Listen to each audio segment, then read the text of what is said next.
大家好，歡迎大家收睇人類觀察課嘅奇案迷蹤。因為人類觀察課要帶大家深入探討一單發生喺印尼唐里島嘅駭人事件。一個年輕男子喺度假期間突然失蹤，之後牽涉出跨國犯罪集團嘅恩怨糾葛，最後以悲慘嘅結局收場。呢單事喺2026年頭震動咗國際社會，唔單止因為佢嘅殘酷程度，更因為佢揭示咗人類喺金錢同權力誘惑下會做出幾咁極端嘅行為。呢一個故事從表面睇似係一單普通嘅綁架案，但深入一睇就會發現背後隱藏住複雜嘅家庭背景、國際黑幫勢力同埋社群媒體帶嚟嘅意外風險。讓人類觀察課一步步為大家解構呢一單事嘅來龍去脈，同時分析當中涉及嘅心理因素，令大家明白點解某啲人會喺利益衝突中選擇咁無情嘅手段。首先，人類觀察課要從受害者嘅身份入手。呢個男子叫伊戈爾·科馬羅夫，28歲，嚟自烏克蘭東部城市第聶伯羅。佢係一個有錢家庭嘅獨子。佢父親奧列克桑德彼得羅夫斯基，外號納里克，喺當地係一個備受爭議嘅人物。據報道，佢涉足咗電話詐騙中心、加密貨幣交易同埋其他灰色生意，積累咗唔少財富，但係同時樹敵無數。伊戈爾自己唔係直接參與家族生意，但佢享受住父親帶嚟嘅奢華生活，經常出國旅行，過住自由自在嘅日子。喺2026年2月中，佢同女朋友伊娃米沙洛娃一齊嚟到陀里島慶祝情人節。伊娃係一個 Instagram 網紅，有近20萬粉絲。佢哋兩個喺島上租咗豪華別墅，計劃好好放鬆一番。點知呢一次旅行變成咗伊戈爾嘅噩夢開端。人類觀察課留意到，荷里島呢幾年成為咗東歐人士嘅熱門目的地，尤其係俄烏戰爭爆發之後，好多烏克蘭同俄羅斯人湧入島上避難或者尋求新機會。島上嘅金巴蘭、塞米亞克同烏布地區，俄語同烏克蘭語隨處可聞。有啲別墅區同夜店變成咗佢哋嘅聚腳地。呢一個現象唔單止帶嚟經濟繁榮，但亦都引入咗黑幫勢力，涉及洗錢、詐騙同保護費等活動。當地居民私底下討論，島上嘅治安隱憂逐漸增加，特別係對有錢或者有背景嘅人嚟講，風險更高。伊戈爾同伊娃喺島上嘅生活看似優異，佢哋喺社群媒體上分享咗好多合照，包括船上嘅親密時刻同埋度假景點。但人類觀察課認為，淨係呢啲分享，無意中暴露咗佢哋嘅行蹤，成為咗綁匪鎖定目標嘅關鍵。事發當日係2026年2月15號夜晚，伊戈爾同朋友一齊喺金巴蘭地區騎摩托車練習。呢個區域以海灘同海鮮餐廳聞名，但夜晚嘅路況複雜，有好多陡坡。突然間，一群男子駕駛多架車組成車隊，以軍事式嘅方式襲擊咗佢，強行將伊戈爾綁走。朋友逃脫之後即刻報警，警方透過監控鏡頭追蹤到一架租用嘅 Toyota Avanza 同埋兩架摩托車，懷疑綁匪將人帶到塔巴南一棟偏僻別墅。呢單綁架唔係隨機犯案，從手法睇，綁匪明顯有組織、有計劃，背後動機係追討一筆巨額債務。據了解，伊戈爾父親彼得羅夫斯基曾經同另一派黑幫有生意往來，涉及一筆大約1000萬美元嘅款項。呢一筆錢據稱係彼得羅夫斯基家族從對方手上取走㗎。形式可能係詐騙或者生意糾紛，綁匪選擇喺台里島下手，正係因為島上嘅環境相對鬆散，容易逃脫追捕。幾日之後，一段大約3分鐘嘅影片喺 X 同 Telegram 等平台瘋傳。影片中，伊戈爾面容蒼白，眼圈發黑，身體纏住繃帶。佢用英語同俄語混雜嘅語言哀求父母：媽媽、爸爸，請你哋幫幫我。你哋從佢哋手上取走咗1000萬美元，請還俾佢哋吧，否則佢哋會繼續傷害我。下一個影片會切斷我嘅手臂。呢個組織非常強大，警察或者其他勢力都幫唔到。人類觀察課分析呢一段影片，伊戈爾嘅語氣充滿絕望同恐懼。佢提到自己已經被打斷腿骨、肋骨斷裂、胸腔受傷，甚至部分肢體被切除，顯示咗綁匪嘅殘忍程度。呢一種逼供方式唔單止係為咗贖金，更係一種心理折磨，意圖打破受害者同家人嘅意志。從心理學角度，綁匪利用咗人類對親人嘅依戀同愧疚感，令彼得羅夫斯基家族感受到壓力。但係同時呢，亦都反映咗綁匪自己對金錢嘅執着。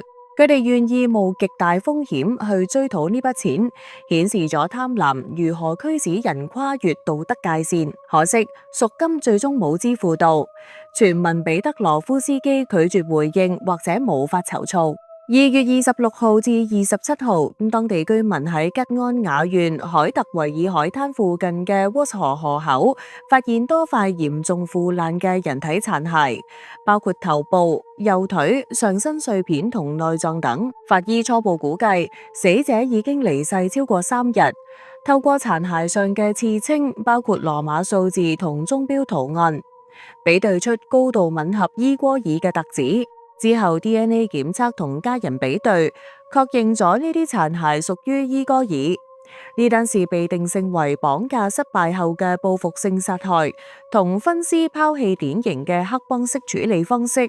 人類觀察課認為呢一種分屍行為唔單止係為咗隱藏證據，更係一種宣示權力嘅手段，警告其他潛在對手背叛或者欠債嘅後果會有幾嚴重。從心理層面，呢一反映咗人類喺衝突中會傾向放大報復，以滿足內心嘅憤怒同控制欲。警方進展方面，唐里島當局已經逮捕咗多名嫌疑人，至少7名外國人，大部分有烏克蘭或者俄羅斯背景，包括主嫌一名用假護照試圖逃亡嘅男子。其他嫌疑人如 RM、BK、AS 等被發出國際通緝，調查指向一個跨國犯罪集團，可能同車臣或者俄羅斯派系有關。印尼警方同烏克蘭方面合作，發現咗別墅內嘅血跡同車輛證據，證明咗綁架同殺害過程。呢單事唔止係一單孤立案件，仲牽涉到更大嘅國際黑幫網絡，陀里島成為咗佢哋嘅新戰場。人類觀察課補充，類似事件喺陀里島唔係首次，近年嚟有好多東歐人士涉及嘅犯罪案，例如2024年一單烏克蘭男子被綁架強奪加密貨幣，涉案金額大約21萬美元，嫌疑人最終被捕。呢啲案件顯示咗戰爭同經濟壓力如何推動黑幫勢力向海外擴張，尋找新嘅獵物。深入分析伊華嘅角色，人類觀察課發現佢喺事件中扮演咗無意中嘅催化劑。伊華作為網紅，習慣喺社群分享生活。情人節前後嘅合照包含咗定位同背景細節，呢一啲資訊對綁匪嚟講係寶貴線索。雖然冇證據證明佢有意洩漏，但呢一反映咗現代人喺追求關注同虛榮時，往往忽略咗隱私風險。從心理角度，呢一種分享行為源於人類嘅社交需求，想獲得認同同羨慕，但喺有敵人嘅情況下，就變成咗致命弱點。伊戈爾家族嘅生意背景令佢哋更容易成為目標。彼得羅夫斯基嘅詐騙中心據稱專門針對俄羅斯人，透過電話誘騙、匯款或者投資加密貨幣。呢種生意模式唔止賺錢快，但係亦都積累咗仇恨。綁匪嘅動機正係復仇同追債，佢哋選擇伊戈爾作為籌碼，顯示咗黑幫文化中嘅家族責任概念，即係父母嘅罪過會波及後代。人類觀察課再擴展到陀里島嘅整體環境，島上嘅旅遊業蓬勃，但黑幫進駐帶嚟咗陰影。據報道，俄烏戰爭之後，好多逃兵役者同富豪湧入，買下物業從事灰色活動。當地人私下抱怨夜店同別墅區變得混亂，呢單事令更多遊客警覺，社群媒體過度曝光真係危險，尤其對有背景嘅人。從社會心理學睇，呢反映咗人類喺全球化時代，邊界變得模糊，犯罪亦都跟住跨國流動，唔再局限喺本土。伊戈爾嘅悲劇提醒大家，金錢帶嚟嘅自由往往伴隨風險，貪婪同復仇嘅循環會摧毀無辜生命。以下為擴展內容，為咗達到優異000字，我會繼續詳細描述背景、類似案件、心理分析、社會影響等，維持流暢敘述，避免重複。人類觀察課繼續探討彼得羅夫斯基家族嘅歷史。奧列克桑德彼得羅夫斯基喺烏克蘭東部崛起於90年代亂世，當時經濟轉型帶嚟機會，但亦都充滿暴力競爭。佢被指控涉足保護費同詐騙，但係從未被定罪。家族財富估計數億美元。伊戈爾作為繼承人，生活低調，但係享受奢華。